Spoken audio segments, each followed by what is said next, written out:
Olá pessoal, sejam todos bem-vindos, sejam todas bem-vindas de volta ao Cast dos Espíritos, um podcast segundo o Espiritismo. Como vocês já estão acostumados, eu sou o Rodolfo e estou aqui com o Valdir para continuar nossa série de episódios sobre o Espiritismo. Valdir, existem ou não existem boas evidências, não é? Exatamente, Rod. Nós começamos esse assunto no episódio passado, na primeira parte do Espiritismo e Evidências, e nós vamos continuar no assunto hoje. No nosso episódio passado, ouvinte, se você não ouviu, é importante que retorne lá, porque existem conceitos e ideias que foram exploradas com profundidade e que serão muito importantes para hoje. No episódio passado, nós falamos sobre o que é uma evidência, num resumo muito curto de uma ideia que nós exploramos lá, é de que a evidência é um pedaço da realidade. Nós falamos sobre quando uma evidência é aceitável, quando ela é válida, o que nós fazemos com uma evidência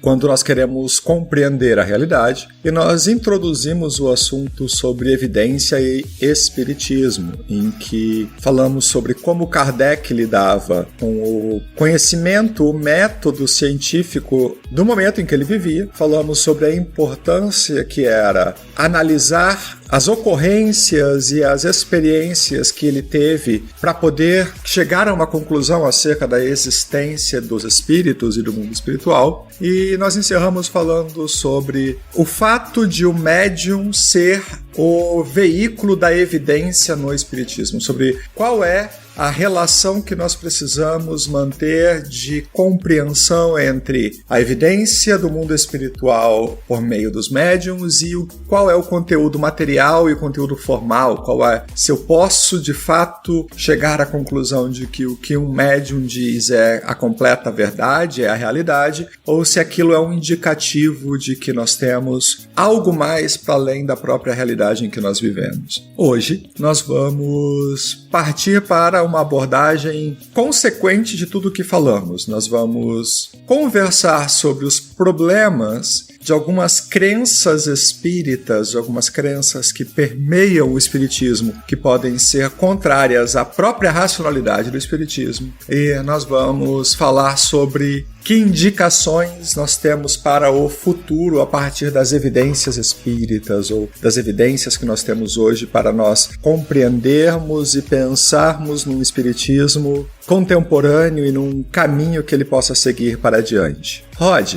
algum comentário inicial? Não, acho que nós estamos prontos, ficou tudo bem amarrado na parte anterior, acho que nós podemos seguir. Por onde nós vamos começar?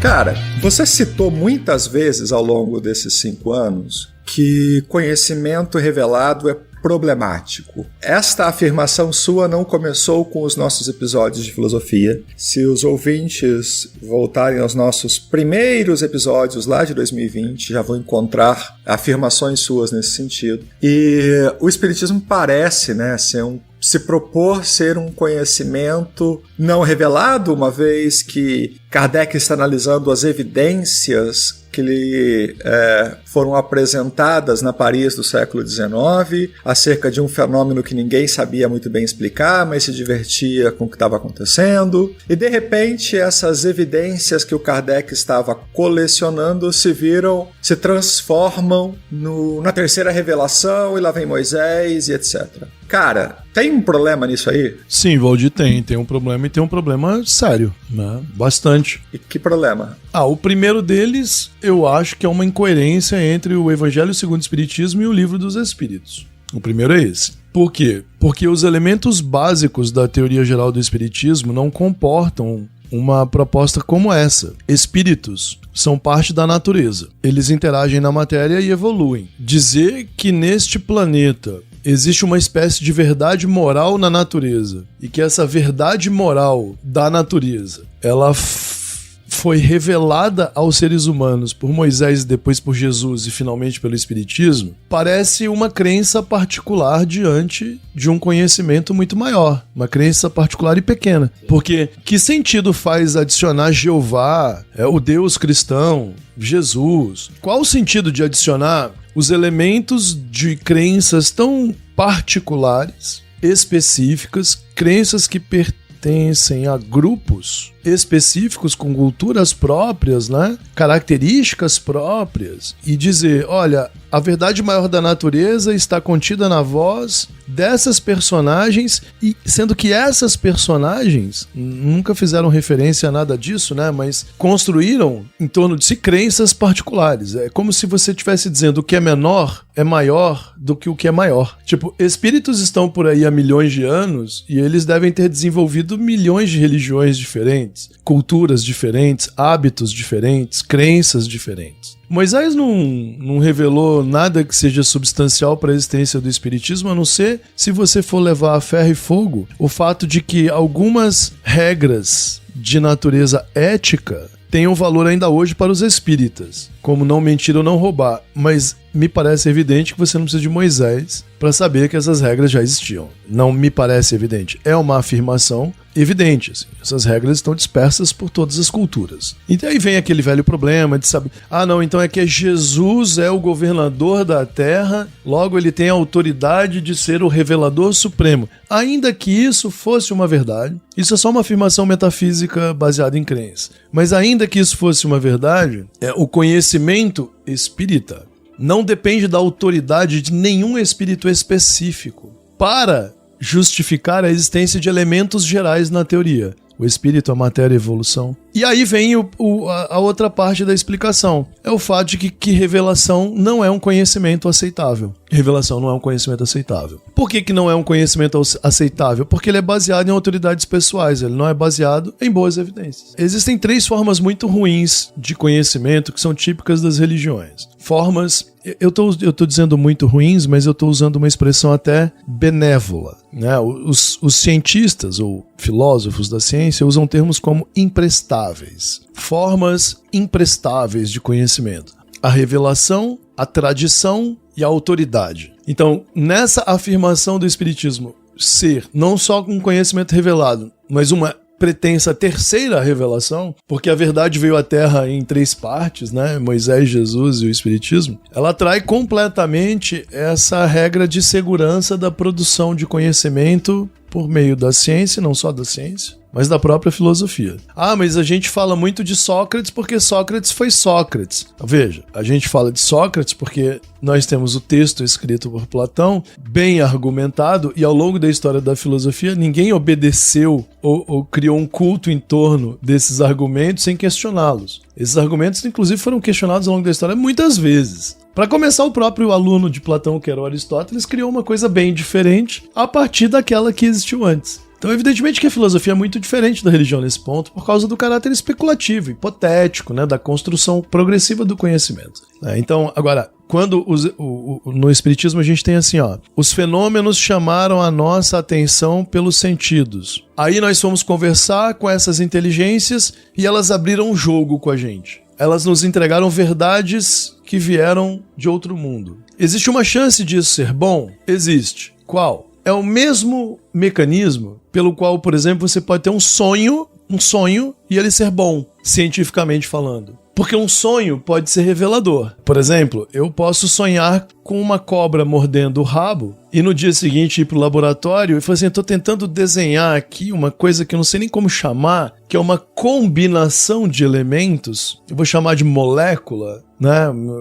Darão o nome de molécula depois, mas eu não sei como fechar o desenho. Tive um sonho essa noite, vou fazer aqui a molécula como um círculo que se fecha aqui com as suas várias partes. Pronto. O sonho revelador me levou a uma conclusão boa. Por quê? Eu recebo por intuição uma informação, mas para que ela seja válida, voltamos ao válido, né? Para que ela seja válida, ela tem que ser o que agora? Ela tem que ser comprovada, ela tem que ser cientificizada ou filosofizada. Isso é um tema comum em filosofia. A intuição é uma forma de conhecimento? É. A intuição nos dá os insights. A intuição nos dá, por exemplo, uma imagem. Aliás, Valdir, é muito interessante isso, né? Na história da ciência, é um capítulo fascinante, sabe? Muitos dos melhores cientistas são completamente imaginativos. Completamente. Aliás, o próprio Einstein ficou muito famoso por essa característica em específico. Porque ele conseguia projetar mentalmente, sabe, cenários, modelos. Claro, Quando chegava na hora do vamos ver, aquilo tinha que virar uma fórmula. Mas ele era muito bom nisso, assim, em especular. Então, assim, o conhecimento revelado poderia ser entendido desse jeito. Olha, estamos aqui jogando pra vocês o seguinte. Vão procurar aqui e ali que vocês vão achar. Puta, cara, tivemos numa sessão mediúnica lá, os espíritos falaram que a resposta pro que a gente quer saber tá aqui e acolá. Vamos lá procurar e depois a gente vai ter que fazer o quê? Transformar isso numa evidência, para os outros enxergarem também, né? Para as outras pessoas poderem avaliar. Só que aí eu ouço de um médium uma informação, um conhecimento revelado, publico, as pessoas não podem falar com aquele espírito, elas não podem falar com aquele médium. Vamos supor que elas pudessem, que é o que frequentemente acontece. Vamos supor que elas possam ter acesso àquele médium e àquele espírito. E esse médium e esse espírito dissessem a mesma coisa. Mas se essa informação não pudesse ser conferida com a realidade, se eu não puder ir desencavar alguma coisa, encontrar uma pista, né? Eu tenho que acreditar no espírito e no médium, né? Aí fere o tal do controle do ensino dos espíritos. E o que é que virou o espiritismo brasileiro? Ele virou exatamente isso. Ele virou pura revelação. Ele abandonou a relação com as evidências, ele abandonou a relação com qualquer proposta de um método racionalizável e virou isso daí. Cara, eu tava ouvindo você falar, evidentemente, e pensando, fazendo aqui o exercício einsteiniano de devagar um pouco. Cara, o que será que devia estar na cabeça do Kardec quando ele finalmente aceita o convite de um dos amigos dele? Vou lá ver essa mesa fazendo tal coisa. Eu vou lá ver essa cesta escrevendo. Vou lá ver não sei o quê. Porque neste momento, e eu acredito muito na boa-fé do Kardec, pelos textos do Livro dos Espíritos e da Revista Espírita, ele não estava nem um pouco preocupado com cristianismo, com religião, com coisa alguma. Ele estava muito interessado em saber, olha, tem alguma coisa legal acontecendo aqui, tem alguma coisa nova acontecendo aqui. Vou coletar esse monte de informações, segundo ele, e organizá-las de uma forma coerente e publicar um livro, e esse livro vai ter um capítulo sobre o mundo espiritual, um capítulo sobre leis morais, um capítulo sobre isso, um sobre aquilo. E daí no livro seguinte ele está preocupado em analisar como é que a mediunidade funciona, quantos tipos de mediunidade existem, e isso ainda é observação, né? Tem esse médium aqui que fala, esse médium que vê, esse que escreve, esse que sente, esse que faz isso e aquilo, frito e assado. Tudo isso ainda é, para mim, muito científico do ponto de vista, olha, tenho essas coisas acontecendo, vamos tentar organizá-las e saber para onde elas vão. Meu Deus, como é que isso cai em Moisés? Sabe, assim, a minha mente tem uma surpresa ruim nesse ponto. Eu estava olhando isso tudo e de repente, Moisés. Parece que tem uma parte da história faltando. Sabe, eu tenho um homem maduro, culto, da cidade mais efervescente do século XIX, que se interessa por um fenômeno assim, começa a descrever, começa a coletar e tal, e de repente ele publica um livro em que ele está falando de Moisés. Como? Sabe? Pra mim falta um pedaço da história, assim. Mas é a pressão da cultura. O Kardec não conseguiu fugir dela. Ele estava preso demais. Ele não conseguiu, e aí eu também não quero ficar especulando os porquês, né? Acho que não faz muita diferença hoje. Por exemplo, vou dar um exemplo. Todo pensador da filosofia, até o iluminismo, pelo menos, até 1800, isso inclui Kant, todos eram religiosos, ok? Todos. De alguma forma, Platão, Sócrates, Aristóteles, incluindo-os. É um pouco difícil falar de Aristóteles, por exemplo, mas Sócrates e Platão eram críticos da religião oficial, né? Mas seus textos revelam vínculos a outros sistemas de crenças, né? O pitagorismo, o orfismo e por aí vai. Os mistérios de Eleusis, Platão e Sócrates estavam muito ligados nesses outros fenômenos. Enfim, até 1800 todo mundo tinha religião. Agora, quando você pega o trabalho do filósofo que eu citei no último episódio, o David Hume, que era um escocês, portanto, uma cultura puritana, muito forte, muito religiosa, né? Mas você pega o trabalho dele e o trabalho dele é o de um filosófico, é o de um cético, ok? Que é o que você espera de um pensador da filosofia. Veja, mais uma vez, não foi todo mundo que consegue ter se tornado um exemplo, como eu estou citando o Hume, tá? A minha impressão é que é simples, o Kardec fez o que ele pôde, mas depois ele sucumbiu à pressão cultural, à sua formação e etc. Para ele, associar o espiritismo ao cristianismo e ao judaísmo parecia natural porque o que é a França? O que é a República Francesa, senão uma república cristã que tentou, por meio do iluminismo, ser uma coisa diferente disso, mas até hoje ainda não é muito. Se pensar nesse aspecto histórico, assim, o Kardec não fugiu à média do francês do século XIX. Ele considerava os sul-americanos, os africanos e os asiáticos mais próximos dos selvagens do começo da Terra do que de um francês ou de um alemão, assim. Para ele, qualquer um fora da Europa, e até mesmo nos limites mais a leste da Europa, eram seres de uma qualidade diferente, assim. Mas é um ponto que a gente sempre discute aqui. Quanto isso é coerente com os pressupostos da doutrina. Porque na doutrina, nos elementos básicos da doutrina, não está contida a ideia de que as condições materiais de existência refletem necessariamente a natureza e a excelência do espírito encarnado. O que eu tô querendo dizer? Não é porque o sujeito vive numa cidade pobre e miserável que ele é um espírito ruim. Isso não está na premissa do espiritismo, nas suas premissas. Os espíritos encarnam em ambientes diferentes por motivos diferentes. Todos os motivos, inclusive, são relativos ao estado íntimo desses espíritos. Reencarnam porque são atraídos, reencarnam por culpa, por desejo, por paixão. Alguns são missionários, alguns são... Você pode ter espíritos de gigantesca bagagem intelectual, reencarnados em ambientes de absoluto subdesenvolvimento, porque estão perseguindo uma pessoa que eles odeiam, ou porque estão ali para ajudar no desenvolvimento da região. Estão ali para aprender coisas novas. Pode ser que existam virtudes ali que sejam importantes para ele, entendeu? Há tantos motivos que não dá para fazer uma regra geral. Não existem regras gerais sobre os motivos para reencarnar onde quer que seja. Só há uma premissa: o espírito precisa evoluir. Agora, o que a evolução significa depende de muitas variáveis, né? Você tem o aprendizado, o afeto, a solução de problemas antigos. Não tem? Não varia tanto? Portanto, as inflexões do Kardec sobre isso, elas parecem até de alguém que, às vezes, elas parecem trair as premissas, ok? E eu não acho ruim dizer isso não, porque isso só mostra que o espiritismo tem um potencial racional. Dizer que o Kardec pode ter cometido incoerências,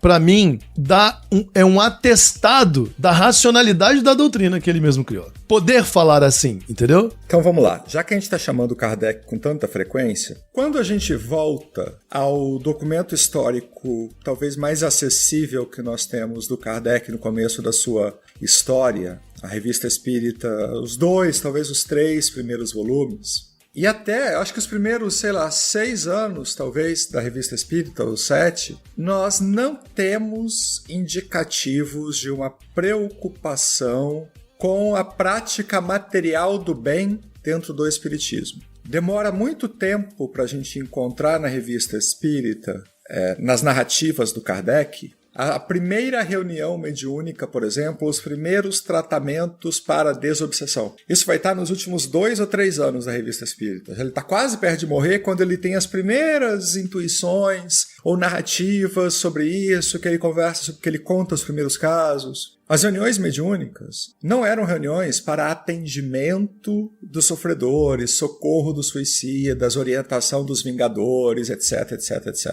As reuniões mediúnicas eram reuniões para se ouvir o que os espíritos tinham para contar sobre o mundo espiritual e questioná-los eventualmente acerca disso. Em algum momento, no Brasil, a reunião mediúnica se tornou uma reunião de socorro. A prática espírita no Brasil se tornou uma prática caritativa. No Horizonte Espírita, o Rodrigo, nosso amigo, entrevista... Eu não lembro em que episódio, ele entrevista alguém que estava falando sobre a história do crescimento do espiritismo no Brasil e de como o espiritismo passa a competir com a Igreja Católica em algumas obras de caridade e isso gera alguns atritos políticos. E de como, por exemplo, vários documentos que narravam atendimentos de milhares e milhares de pessoas tendem a ser hiperbólicos, exagerados, porque seria materialmente pouco provável. Rod, pensando nessa direção do que nós temos do que o Kardec, pelo menos, considerava importante publicar nos primeiros anos da Revista Espírita sobre o cotidiano do Espiritismo. Por os primeiros indícios nos últimos anos da Revista Espírita. Porque nós temos hoje no Brasil como foco essencial do Espiritismo, que é o que importa é a prática do bem. Essa é uma linha. Paralelo a essa linha, conforme o tempo vai passando, o Espiritismo vai deixando de vou colher evidências sobre o mundo espiritual, sobre o fenômeno espírita, sobre o fenômeno espiritual, etc., para passar a tratar de Moisés, de regras morais, etc. As duas linhas caminham, elas evoluem na mesma direção. Minha questão é, será que a caridade é um bloqueio no desenvolvimento científico do Espiritismo? Esse episódio é bem legal, eu me lembro de ter ouvido, é um episódio em que o Rodrigo e o convidado dele discutem a origem dessa separação que se aprofundaria no espiritismo brasileiro até o ponto em que fez desaparecer esse outro lado do espiritismo, né? O espiritismo científico, digamos assim, vamos chamar assim. Acho que eles inclusive chamam assim também. E isso acabou... Foi cedo, infelizmente foi cedo, antes ainda dos anos 40, eu acho. Sei que na virada da Segunda Guerra para cá, isso já era uma história sem registros no presente, né? Algumas personalidades tiveram um papel muito importante nisso, como Bezerra de Menezes, por exemplo, né? E aí o que nós temos hoje é 99,9% das instituições espíritas fazem esse trabalho que você citou. Um centro tradicional, ele tem em tese duas missões essenciais, né? Ele tem que instruir os seus frequentadores e ele tem que prover serviços espirituais de auxílio ao próximo. Então, ele é, ao mesmo tempo, uma escola e ele é também uma oficina, né? A gente sempre usa esse termo assim, que provê esse serviço. Só que ele só é uma escola no sentido de treinar, instruir, não de produzir conhecimento. A não ser quando certas equipes mediúnicas juntam mensagens ao longo do tempo, isso cria um conhecimento para aquela casa, ou quando tem um médium lá que escreve uns livros. Muito bem, o ponto da nossa discussão aqui é o seguinte, é que, de alguma forma, um dos elementos que são fundamentais para a teoria do espiritismo, que é o sentido ético, né? Na verdade, a gente está chamando de moralidade, né? Existe, ou parece existir, ou o espiritismo propõe que as relações entre os espíritos, nas suas interações com a matéria e fora dela, devem considerar o respeito a algumas regras universais. É isso que nós estamos chamando de moralidade, né? As pessoas devem procurar o bem, fazer o bem, respeitar o próximo e seguir certos valores em todas as circunstâncias. É disso que se trata. De alguma forma, esse elemento, esse sentido ético que nós afirmamos que é muito forte, tão forte, que parece se constituir numa lei da natureza, como se houvesse uma lei moral na natureza, como Kant propôs, por exemplo, essa característica, ou este fundamento do espiritismo, assumiu um papel ou uma posição hierarquicamente superior na construção do sistema de crenças do espiritismo, tão grande que ele se absolutizou, ao ponto de inebriar outros fundamentos, né? E obscurecer e às vezes matar, e aí a doutrina fica manca. No meu livro, por exemplo, eu propus que havia 7 ideias fundamentais sem as quais o espiritismo não pode existir. Espírito, matéria, evolução, isso é inegável para todo mundo. Deus é inegável para todo mundo, eu discuto lá um certo sentido sobre Deus, né? Nisso já temos 4. Propus o problema da moralidade. A moralidade é um elemento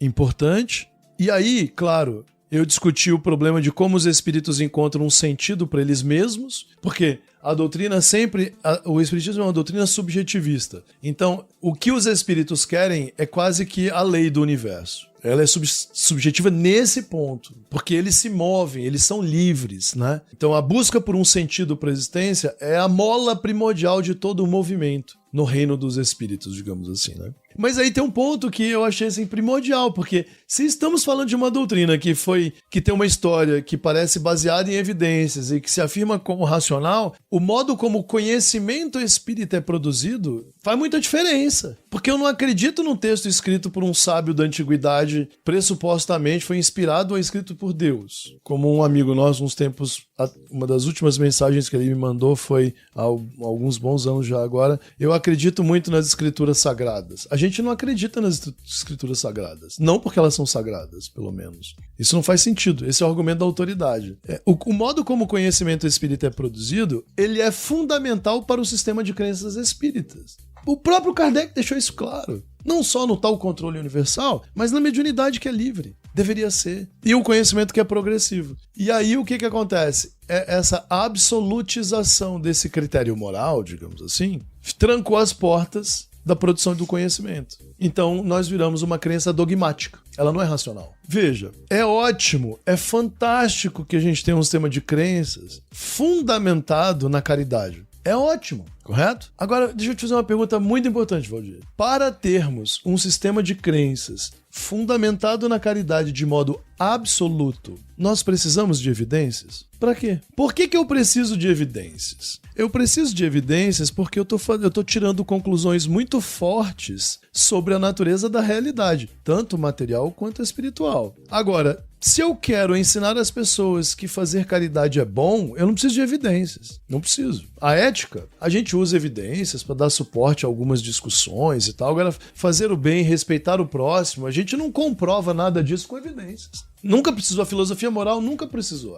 Por isso que é a filosofia. A filosofia continua existindo como um ramo autônomo do conhecimento, sabe? Como um conhecimento diferente da ciência. A gente faz filosofia sem evidências. Como, por exemplo, na ética, nos estudos sobre a moralidade, entendeu? A gente usa evidências, mas a gente não é dependente delas. Agora, a verdade sobre a morte. Qual é a verdade sobre a morte? Cara, se eu tô usando a palavra verdade me referindo à realidade, eu preciso de evidências. Então, assim, a caridade no Brasil se transformou num bloqueio epistemológico, num bloqueio na capacidade de o espiritismo produzir conhecimento. Ela passou a ser usada como um bloqueio. Então, se você vai a um centro e pergunta como aquilo em que nós acreditamos é produzido, de onde vem, e pede por demonstrações, você ouvirá: não temos tempo para isso porque estamos ocupados ajudando as pessoas, vivas ou mortas. E aí, isso faz sentido? Não faz sentido. Não faz por quê? Porque nós podemos fazer isso sem ser espíritas. Aliás, não precisa ser espírita para ser uma boa pessoa. E isso inclui ter compaixão, perdoar ofensas ou ajudar o próximo. Então não precisa do espiritismo para isso. Agora você vai no enterro de alguém, né? E fica falando pra família: não, a gente sabe que ele tá bem, ele foi bem recebido, ele tá tendo apoio. Sério mesmo que vocês sabem? Aham, a gente sabe. Puta, eu tô muito triste, então prova pra mim que eu vou ficar melhor. Não, nossos médiums viram ontem na reunião. Viram?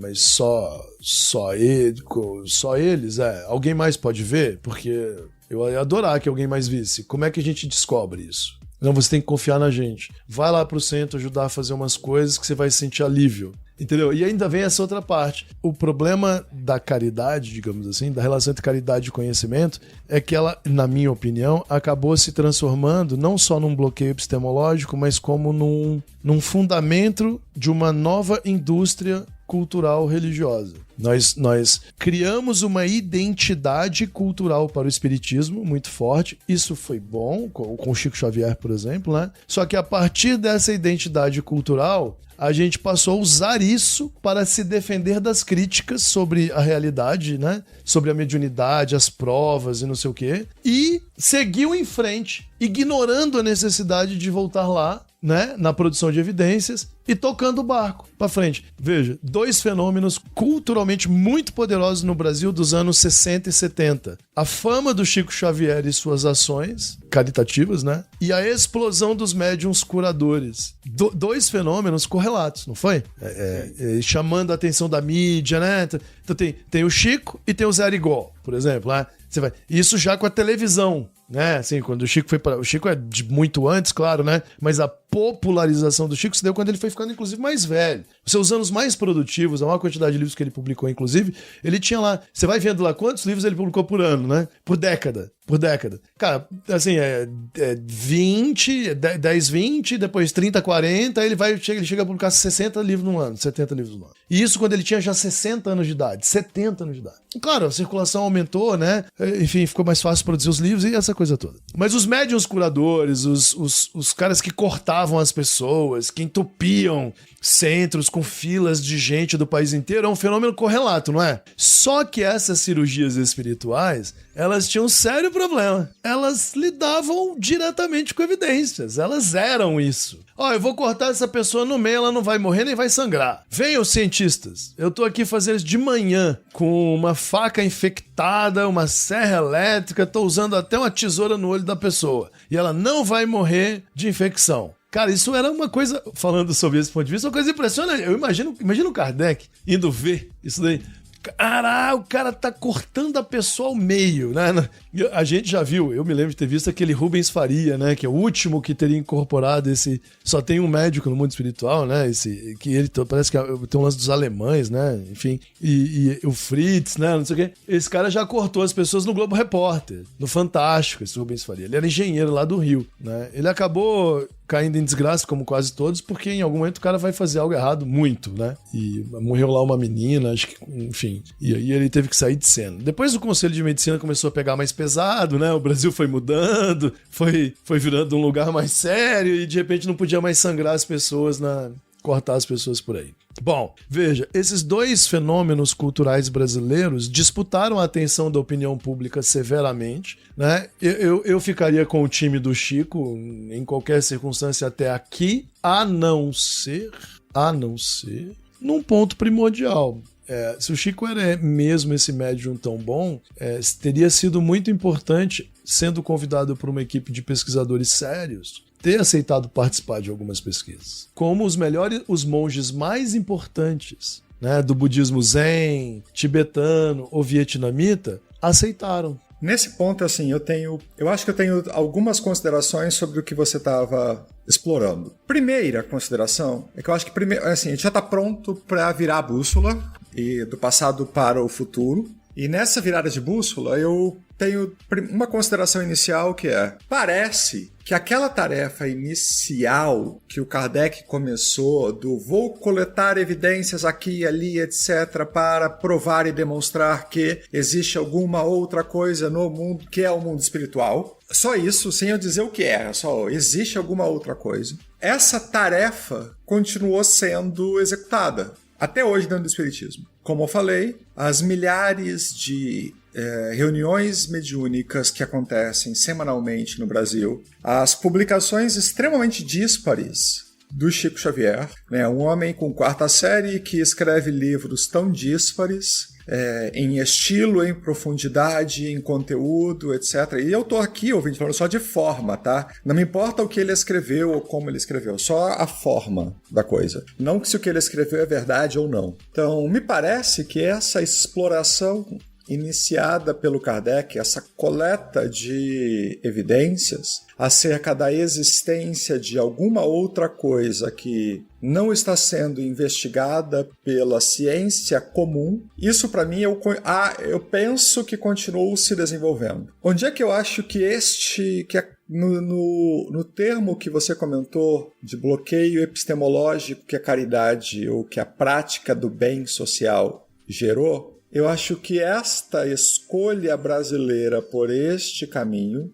impediu que nós tivéssemos um conhecimento material sobre o que é que existe, digamos, do lado de lá. Porque se as evidências coletadas pelo Kardec permitiram que ao longo destes quase 200 anos nós continuássemos tendo evidências da existência de algo, a gente não sabe ainda o que é esse algo. E nós não podemos conhecer este algo porque evidências narrativas distintas sobre ele deixaram de acontecer uma vez que se estabeleceu um domínio cultural único dentro do Espiritismo, que é um domínio cultural judaico-cristão com uma compreensão acerca do valor essencial da caridade como instrumento único ou destino único do espiritismo, a caridade de socorrer quem está morto ou quem está desencarnado e a caridade de socorrer a quem está encarnado. E essa escolha por esta caridade acabou impedindo, na minha percepção, que nós tivéssemos acesso a novas evidências sobre o que é o mundo espiritual. Leia-se descrições sobre ele. As descrições que nós tivemos durante a maior parte do século XX são as descrições do Chico Xavier por meio do André Luiz. Ou seja, de um espírito por um médium. É uma evidência que, na minha percepção, é fraca. É uma evidência a mais acerca de que existe um lar, mas eu não sei ainda o que é este lar. E aí eu vou direcionar a bússola para o futuro, propondo para você, Rod, ouvir, na verdade, a sua opinião, se seria um caminho viável o conhecimento de uma realidade por meio do que nós, do direito, chamamos de voto médio. Ouvinte, o que é o voto médio? Como você, ouvinte, é brasileiro ou fala português e está interessado no Brasil, o Supremo Tribunal Federal, por exemplo, está todos os dias no seu jornal de preferência com alguma notícia. E como você sabe, o Supremo Tribunal Federal é composto por 11 ministros, que se dividem em 2 turmas de 5 ministros cada uma. O presidente não está em nenhuma das 2 turmas. Quando algum dos ministros tem uma ideia diferente, por exemplo, sobre qual deve ser a pena de um certo condenado, e os outros ministros não conseguem chegar a uma ideia acorde, né? Eles não chegam a uma concordância, um diz que é 2, outro diz que é 3, outro diz que é 5, outro que é inocente, eles começam a discutir um voto médio. Qual é a opinião média acerca daquele caso, né? Qual é a circunstância em que eles conseguem concordar? É a forma também pela qual a Suprema Corte dos Estados Unidos funciona. Ela funciona diferente da nossa. Lá você não tem os votos de cada um dos ministros, ou melhor, dos juízes da Suprema Corte. A Suprema Corte se reúne em portas fechadas, eles sentam e conversam e redigem um único voto, em que todos os ministros apresentam uma opinião fundida, mesclada dentro desse voto. Se algum dos ministros tem uma opinião contrária muito forte àquilo, ele elabora um voto divergente, uma opinião divergente e vencida. Então, a minha dúvida, Rodolfo, é se seria possível considerar como, cientificamente válido tentar conhecer o mundo espiritual e a existência do mundo espiritual por meio de um voto médio, ou seja, da média da opinião das narrativas dos espíritos publicadas ou conhecidas no tempo. Então, o que você está propondo deveria ser uma parte considerável do trabalho de pelo menos uma parte considerável dos espíritas. Nós temos que nos preocupar com isso. É evidente, porque é a nossa origem, são os nossos fundamentos. Não há nenhum mecanismo nas organizações dirigentes do espiritismo que dizem respeito a isso. Se você pegar qualquer igreja, Valdir, qualquer uma igreja mais bem estruturada, ela tem seus conselhos, suas equipes técnicas, né? Não, Rodolfo, a FEB tem. Você sabe como eles tiram diretrizes para ensinar a mediunidade naquelas apostilas? Juntam-se uns tantos lá, trancam a porta, debatem e mandam a gente seguir. Agora, por quê? Como? Cadê as mensagens espirituais? Qual o arquivo? Qual é o banco? Quando foram ditas por quem? Cadê o CPF desses espíritos? Não existe. Você está discutindo métodos. E a gente devia discutir métodos. Eu não tô querendo que as pessoas entendam assim, Rodolfo está fazendo apologia para transformar o centro em laboratório. Nós discutimos quantas vezes isso, Valdir? Por anos, né? O centro espírita é um lugar de acolhimento, de instrução e acolhimento. Tudo bem. Agora, que não existam laboratórios, que não existam centros de estudos experimentais, em nenhum lugar, salvo alguns grupos que inclusive são formados comumente por gente cansada do espiritismo tradicional, cansada do dogmatismo, cansada do nosso médium sempre falou que era assim. Como que depois de tanto tempo a gente não criou esses mecanismos? Aí, vamos lá, assumindo que vamos criar, né? O que você está me perguntando é, vamos criar então um mecanismo, vamos pegar aqui, um tema relevante, o depoimento sobre as cidades espirituais, ou sobre a realidade espiritual. Tempos atrás eu ouvi uma entrevista de um rapaz que faz pesquisa sobre isso, ele viaja o Brasil visitando centros. Mas infelizmente no depoimento dele tinha isso, né? Na entrevista dele, os espíritos meio que sempre dizem isso, os espíritos repetem aquilo.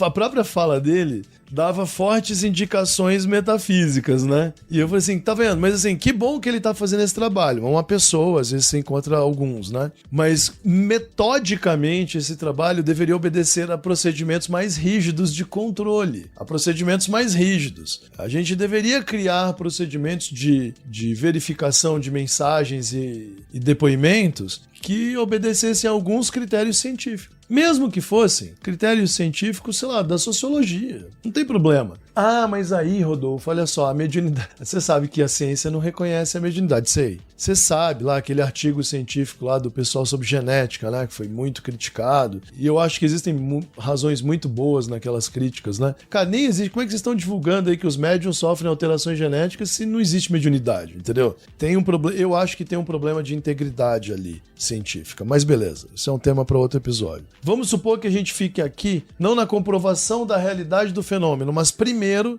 na identificação de conteúdos semelhantes entre médiuns diferentes que não se conhecem em locais diferentes. Pronto, é uma evidência. Opa, pegamos aqui informações semelhantes em lugares diferentes, simultaneamente, sem que um tivesse o conhecimento do outro. Um negócio feito às cegas, com uma ótima isenção, com critérios de aleatoriedade, para ver se encaixa. Beleza? Não dá tanto trabalho fazer isso não, Valdir. Até porque se a gente chegasse à conclusão de que não há um fenômeno mediúnico, a gente teria no mínimo colaborado com a neurolinguística profundamente, né? Porque existem pesquisas em neurolinguística, por exemplo, que parecem muito engraçadas para a gente que olha de fora, mas que são muito reveladoras sobre o humano, que é tentar identificar, por exemplo, se um certo objeto ele é masculino ou feminino preponderantemente em culturas distintas. Então, por exemplo, ponte em português é feminino, mas em francês é masculino. Existem objetos... Por que é que ele virou masculino e feminino em algumas? E existem pesquisas de neurolinguística que tentam entender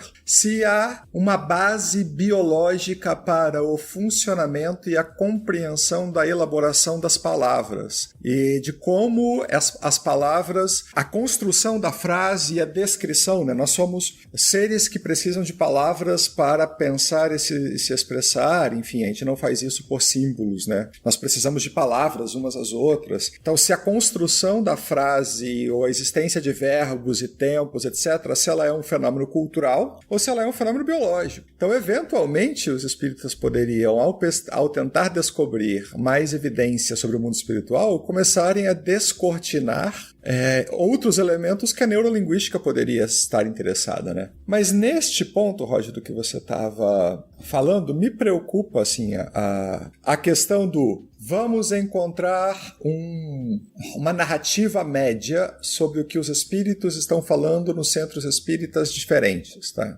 Uma curiosidade para mim é que quando eu comecei a estudar o espiritismo mais a fundo lá na mocidade, me disseram, e hoje eu sei que isso era um exagero, que as respostas que estão no livro dos Espíritos, nas perguntas do livro dos Espíritos, foram ipsis literis ditadas nos diversos lugares. E o Kardec só comparou a palavra uma com a outra e colocou ali. Hoje, para mim, isso soa como um absurdo. Talvez não seja, a gente não tem essas respostas para saber, mas o que eu apostaria que foi o trabalho do Kardec foi descobrir o voto médio. Foi receber as respostas dos espíritos dos vários lugares, ler estas respostas e, tem aqui tal pedaço nessa, tal pedaço dessa, elas são coincidentes, devem ser mais ou menos verdade, coloco aqui. Então hoje eu apostaria, e ninguém, eu acho, tem condições de dizer o que é cada resposta das perguntas do Livro dos Espíritos, porque não há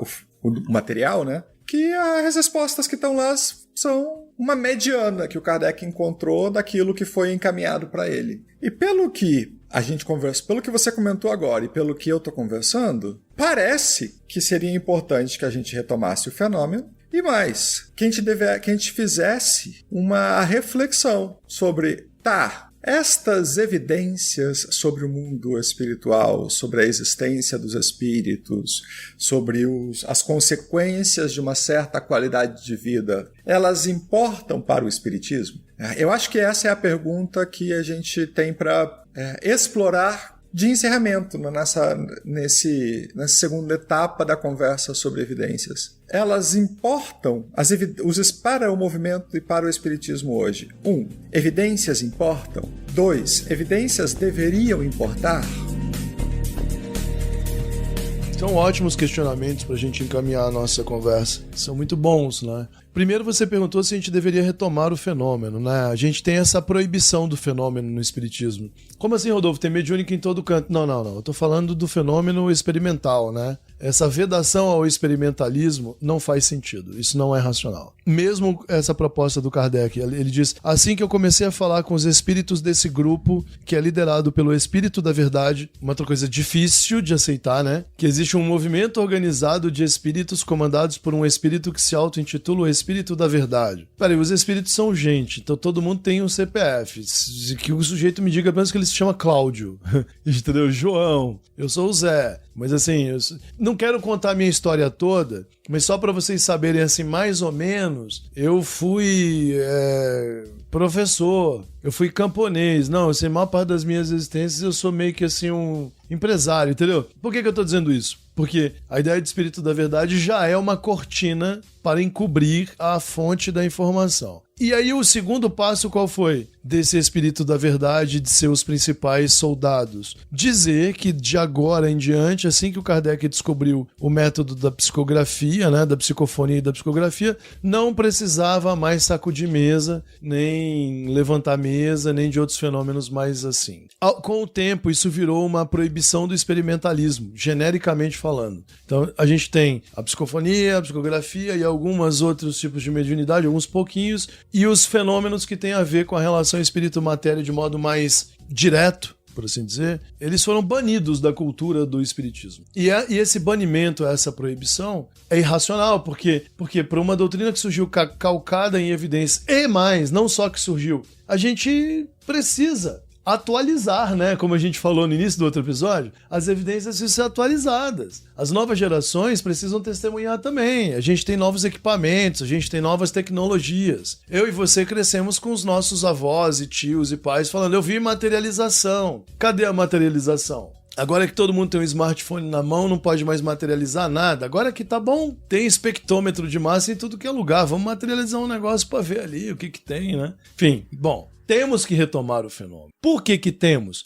Porque a gente tira conclusões baseadas em supostas evidências que a gente não pode comprovar, entendeu? Como é que você sabe que tem uma transição planetária? Como é que você sabe que o Brasil está destinado a liderar o mundo? Cara, a gente sabe. A gente sabe. Me teve um médium bom, que era uma pessoa muito boa, que falou: não, vai lá no Amapá, vai lá em Rondônia, e assim, manda uma carta lá para Rondônia e pede para os médiuns psicografarem aleatoriamente mensagens sobre a destinação do Brasil hoje. Eles vão falar que o Brasil é o coração do mundo. Claro, porque isso virou um elemento da cultura. Eu queria ver um médium francês que psicografou no tempo do Kardec uma mensagem dizendo: Kardec, olha, assim, eu queria te falar não, mas isso aqui vai ficar bom mesmo num país tropical, ó. Onde o pessoal daqui, inclusive, acha que só tem os bárbaros e os selvagens. Na verdade, isso aqui que você está criando vai vicejar num país que está destinado a governar o planeta. Ninguém fez isso, né? Pensa no tipo de reação que as pessoas teriam com esse tipo de informação que para nós virou sala de aula de crianças. O Brasil é a Nova Jerusalém. Aí hoje não dá mesmo para perguntar para os médiuns se o Brasil é ou não a Nova Jerusalém, o coração do mundo, porque virou um elemento da cultura. Em todo lugar os médiuns vão dizer algo assim. Aliás, só uma parte rapidão nisso que você está falando. Esse livro infeliz colonizou tão profundamente o ideário brasileiro que eu tava ouvindo. Eu sou um cara que fica surfando no YouTube, eu tava ouvindo uma entrevista com uma mãe de santo de um terreiro qualquer de Umbanda. E ela estava falando sobre a transição e a chegada dos espíritos superiores no Brasil que iam mudar tudo. É isso. É a indústria cultural. A indústria cresce e faz isso. Então, agora existem fenômenos, né? As pessoas estão preocupadas com a morte, o desencarne, doenças graves, acidentes, pessoas desaparecidas. E aí, em tese, o fenômeno mediúnico pode ser um suporte importante para tudo isso. Aí, mas aí você chega e me fala assim, ó, você perguntou logo a seguir, né? Cara, com tantos problemas para produzir boas evidências de modo coerente e ainda mais de acordo com o estágio atual do nosso conhecimento científico, né? Já que isso hoje em dia é bem mais trabalhoso. Quer dizer, é fácil capturar evidências, mas tratá-las de um modo científico, né? Hoje é diferente, o rigor é maior. A gente deveria continuar se preocupando com isso? Olha, Valdir, a minha tentação é responder assim, ó. Eu acho que o espiritismo seria um sistema de crenças mais coerente, harmônico e até mais bem-sucedido se ele se livrasse disso. Ele seria uma filosofia do bem-estar, voltada para uma pedagogia da autonomia,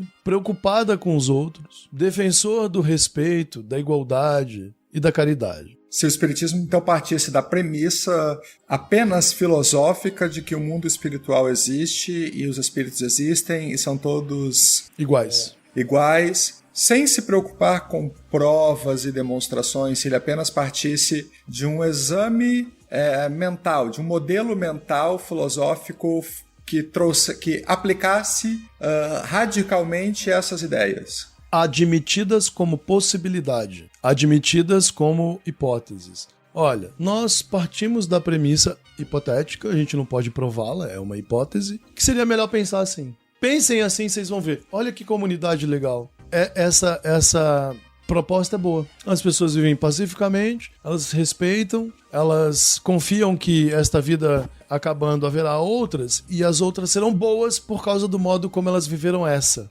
Mesmo assim, viver essa desse jeito já é bom. Por quê? Porque a sociedade se organiza melhor, porque ninguém machuca ninguém. Há bons motivos para pensar assim. Porém, te pergunto, ainda seria o espiritismo? E sobretudo o espiritismo kardeciano? Porque existem outras filosofias espiritualistas que são muito parecidas e que nunca disseram que seriam capazes de provar as suas afirmações por meio de evidências cientificizadas. Agora, ainda seria o espiritismo sem essa relação com as evidências? Onde ficaria a mediunidade? Porque a mediunidade é uma prática material. Rodolfo, poderíamos lidar com a mediunidade como as outras religiões tradicionais fazem. Elas também, você citou aí a Umbanda, esse é o caso do Candomblé e o caso de muitas outras religiões. O zoroastrismo faz isso. Para o espiritismo, os cristãos que oram em línguas são médiuns. Então, assim, a mediunidade está em toda parte. E essas outras religiões não se preocupam com provar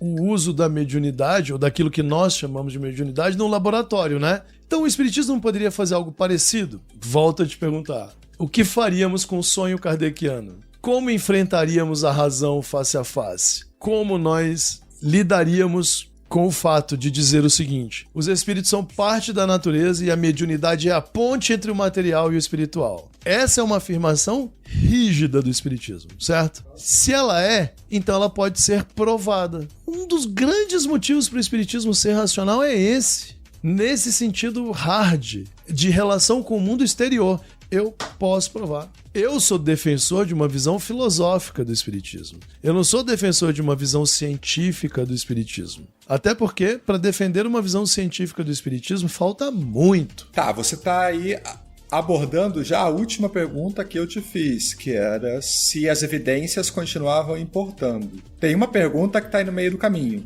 Elas importam hoje para o espiritismo? Para o modo como o espiritismo se sustenta, se propaga, como ele diz o que é, sim, elas importam. E isso é péssimo para o espiritismo brasileiro hoje. Porque você vai ao centro e as pessoas estão te instruindo ou te consolando com base em conclusões que eles dizem que tem suporte de evidências. Nossos médiuns receberam a informação de que o seu familiar está bem, entendeu? Uhum. Olha que massa. Nós vamos, inclusive, te escrever uma carta. Isso é uma evidência. Aí você recebe uma carta, supostamente escrita pelo seu parente, seu ente querido. Só que você duvida. Cara, isso aqui ia ser muito bom mesmo se fosse verdade. Eu vou lá não sei aonde e vou falar com outros médiuns, sem dizer quem eu sou, para ver se isso aqui bate. Você falou aqui da camisa marrom, da meia vermelha que ele deixou lá na gaveta pra mim, sabe? Ou ele pediu desculpa por ter levado minha bicicleta embora. Eu vou lá, eu vou cruzar o país, falar com outros médiuns pra ver se eu encontro essa bicicleta aqui que ele não me devolveu, ou essa meia vermelha, entendeu? Não faça isso. Porque se você estiver fazendo isso, você vai interferir na própria harmonia do negócio, a pessoa vai ficar achando isso, aquilo. O médium... Você percebe? A conclusão, seu parente está bem, está suportada por uma evidência. Está aqui a carta psicografada. Mas para que haja coerência entre os dois, o mecanismo não ficou claro. Você não viu, você não falou, você tem que provar. Então isso deveria ser comum, já que você está propondo aquilo. Vou dizer como as coisas poderiam ser diferentes. A pessoa está lá sofrendo por alguém que morreu, que desencarnou. Ela vem falar comigo, eu sou médium. Olha, eu estou muito triste. Eu diria para ela o quê? Olha, a pessoa me perguntaria, Rodolfo, você falou com meu filho? Você viu meu filho? Você sentiu meu filho? O que os mentores da casa disseram? Olha que momento. E aí eu tive na mediúnica semana passada, hipoteticamente falando, claro, e realmente visualizei o filho dessa pessoa numa enfermaria, vamos supor. Agora eu tô falando com ela. E aí, então meu filho tá bem? Ele tá se recuperando? Ele tá cercado de boas pessoas? Letra A, resposta A. Seu filho está bem. Ele está numa enfermaria, ele está sendo acolhido aqui no nosso centro e vai ser levado para um lugar melhor. Eu pude ver ao lado dele a dona fulana, que é a avó dele. O acidente foi grave, mas ele não sentiu muito, ele está se recuperando, está sendo bem tratado. Blá, blá, blá. Resposta A. Eu posso oferecer para ela mais do que o meu testemunho, para ela verificar se eu estou certo, se o que eu vi é verdade? Não. Geralmente não posso. Eu deveria então dizer isso, porque eu estou exigindo dessa pessoa que ela tenha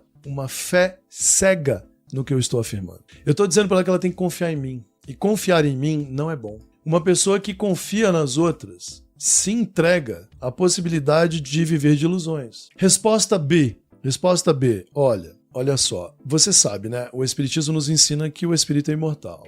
Ele também nos diz que ninguém morre junto com o corpo e que o estado dessa pessoa no mundo espiritual depende de como ela estava se sentindo. A gente tem trabalhado aqui na mediúnica para atender as pessoas, mas eu vou me reservar a não ter que ficar falando do caso do seu filho, porque por enquanto a gente não pode te oferecer mais do que o conforto de saber que nós temos pessoas que nos ajudam no mundo espiritual e que nunca se desinteressam da gente. Então eu vou pedir que a senhora continue orando, que a senhora acredite em Deus e que a senhora confie que vai dar tudo certo, porque esse também é o nosso esforço. E as nossas equipes um dia vão nos dar condições de te passar uma informação ou te ajudar a ter um contato com ele. Quem sabe uma carta, né? Quem sabe a gente tem alguma coisa mais sólida para te dar e assim você se sinta melhor. Mas por hora, né, confie no que você tem estudado, no que você tem aprendido. Tem um caminho aí pela frente para a senhora, né? Não abandone a vida e aí vai para esse lado. Porque é o melhor que você pode fazer, a não ser que você tenha uma meia vermelha na gaveta, na terceira gaveta do armário escondida para entregar para a mulher, né? Olha, o filho da senhora deixou lá para a senhora um documento lá no céu. Não deixei. Peraí que eu vou ver. Nossa, achei o documento. Será? Lembra do Padre Quevedo? Mas isso é telepatia. Isso pode ser... As explicações do Padre Quevedo eram mais complexas do que a pura e simples mediunidade, né? Ele inventava tanta conversa fiada para ir contra a mediunidade que era mais fácil acreditar na mediunidade, né? Ele fazia até um serviço pro espiritismo. Mas é isso, Valdir. Eu acho assim, hoje eu sou um espírita filosófico. Assim, hoje eu sou um espírita muito pouco interessado nessa discussão sobre evidências, porque a coisa não anda. A gente estudou aí recentemente, né? Eu andei lendo alguns livros sobre esses monges que viraram um objeto de pesquisa. Cara, eles não veem nada demais. O Dalai Lama patrocina isso. Há muitos anos. Não sei se você sabia disso. Ele, inclusive, como um líder espiritual que arrecadava dinheiro, né, como exilado, ele chegou a patrocinar pesquisa. Ele incentivava os monges a participar de pesquisas. Ele abria, os templos para pesquisadores. E ele sempre falou disso abertamente. Cara, a lei da nossa...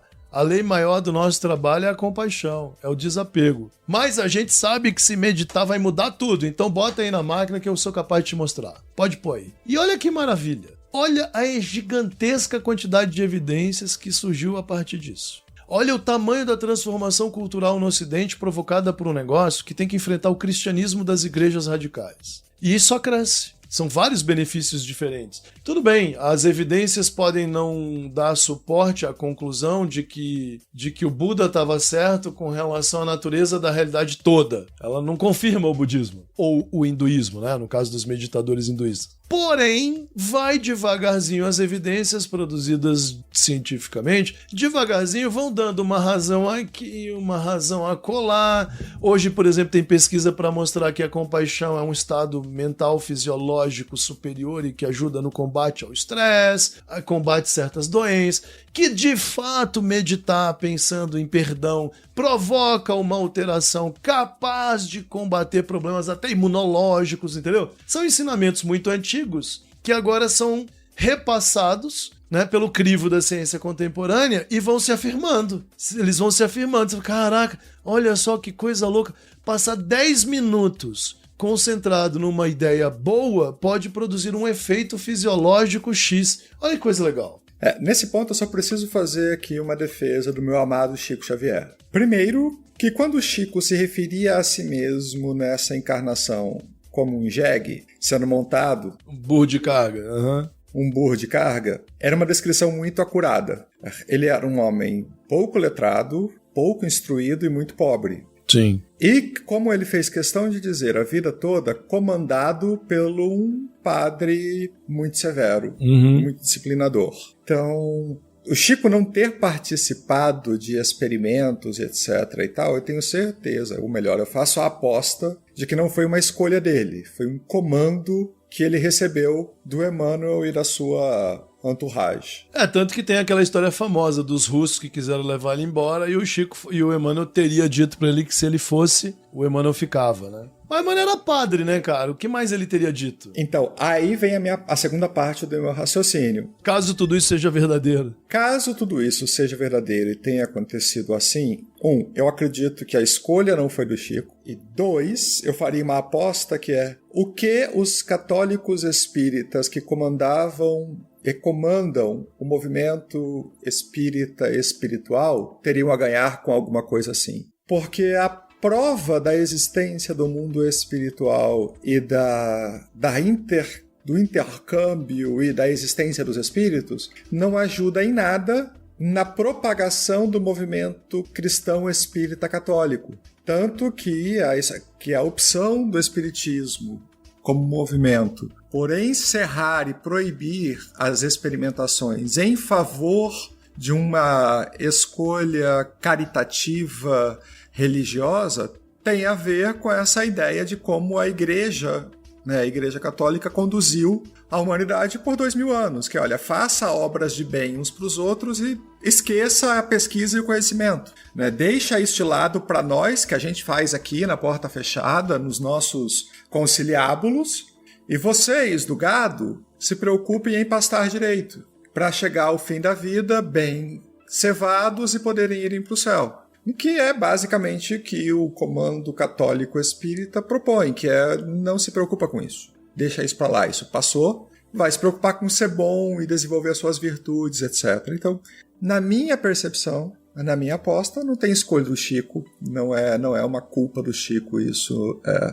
Eu colocaria isso na conta de, se eles existem, dos espíritos católicos espíritas que comandam o movimento espírita. Não, a culpa não é dele de jeito nenhum. De fato. Veja, o Chico não tem culpa de nada, ele foi uma pessoa extraordinária, um médium fantástico, um ser humano muito acima da média, um líder espiritual de uma natureza que a gente não teve igual. E ele nunca teve pretensões à perfeição. Então, as coisas eventualmente erradas, as escolhas erradas que ele fez fazem parte do ser humano Chico, que é um humano como qualquer outro, né? É um ser humano, ele não é um Deus encarnado, então ele vai cometer erros e tal. Não, e eu mesmo não atribuo nada a ele nesse sentido, cara. Eu acho o Chico uma pessoa, uma figura indene disso tudo. Ele acreditava em tudo, ele tinha uma gigantesca boa-fé, mas ele fez escolhas morais incríveis, e isso é dele, isso não é do Emmanuel, isso não é de ninguém, entendeu?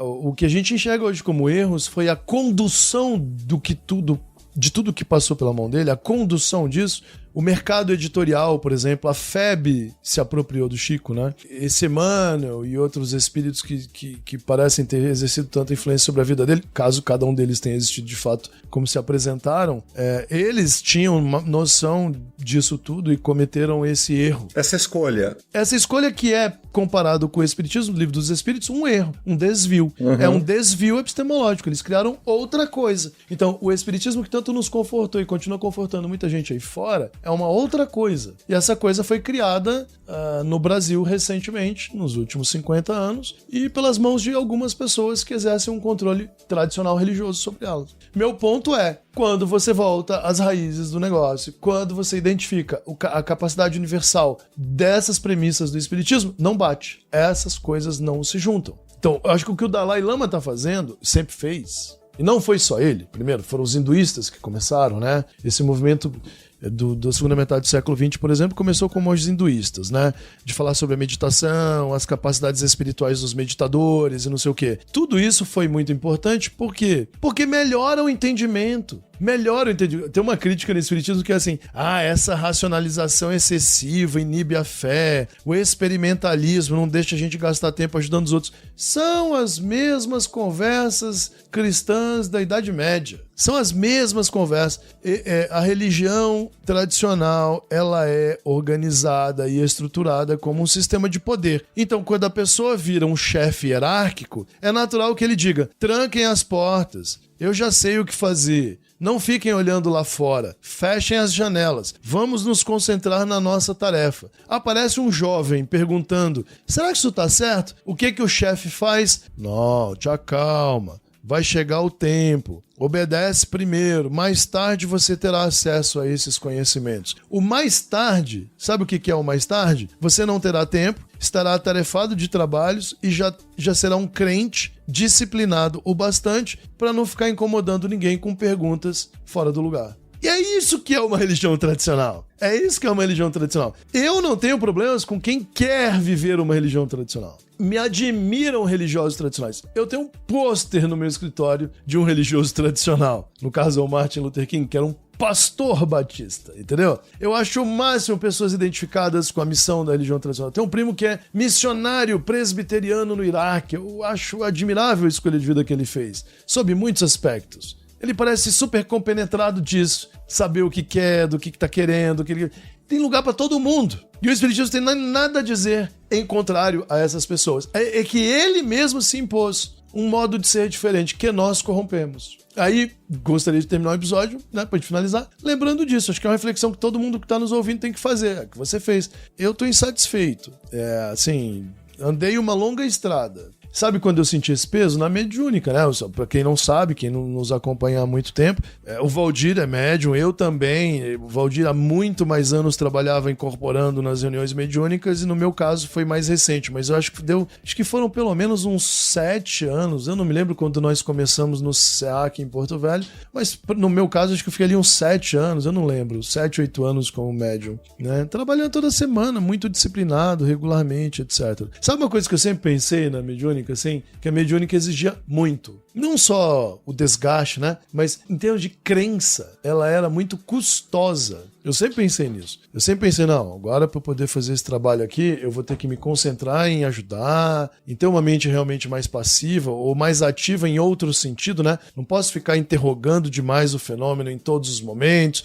Eu tenho aqui um manual, eu tenho um guia, eu tenho um protocolo. Então vamos aqui, passo 1, passo 2, passo 3 e ao final a gente revisa e tarará. Mas eu sempre senti, né? Eu sempre fui daqueles médios interrogadores, né? Mas eu curti, eu aprendi, eu curti, eu gostei, né? Eu me sentia bem. Depois decidi parar, por motivos variados, né? Hoje eu não voltaria. Para a mesma coisa que a gente fazia, né? Por quê?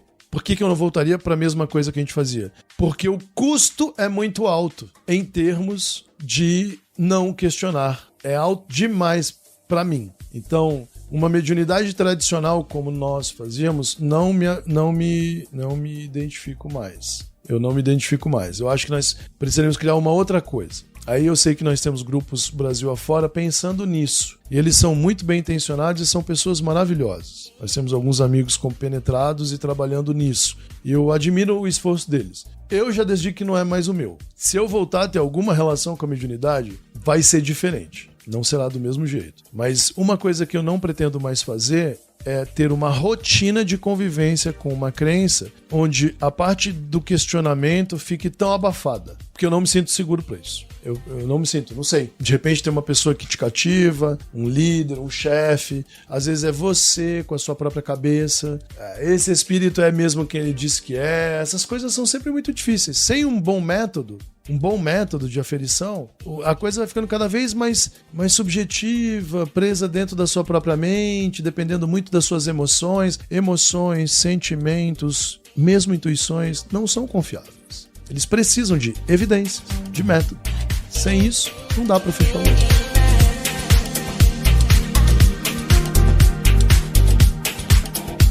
Bom, eu acho que a gente tem um episódio, certo? Ótimo, então excelente. Conversamos bastante. Conversamos mais do que eu esperava, na verdade. Tratamos de vários pontos fora da nossa pauta para encerrar o assunto evidência e espiritismo. Evidentemente, para ser bastante redundante e as pessoas não esquecerem a importância desta palavra, pontos que os nossos ouvintes devem ter de curiosidade, de reflexão, de indicação, devem ter ficado ausentes dos nossos 2 longos episódios sobre isso. Então, por favor, quando ouvirem, anotem, pausem, enfim, o episódio, escrevam lá nas redes sociais, ou no YouTube, ou no Instagram, enfim, onde vocês preferirem, para que a gente saiba o que ficou de fora e possa montar um episódio em que a gente consiga fazer uma devolução mais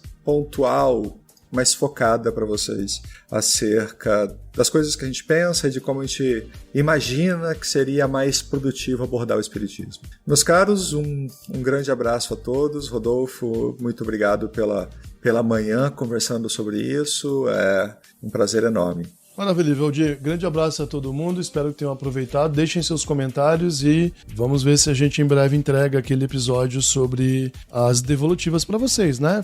Respondendo algumas perguntas, questionamentos, e estamos todos muito felizes, tanto o Dayan, que não tem participado desses episódios, quanto eu e o Valdir. Muito obrigado.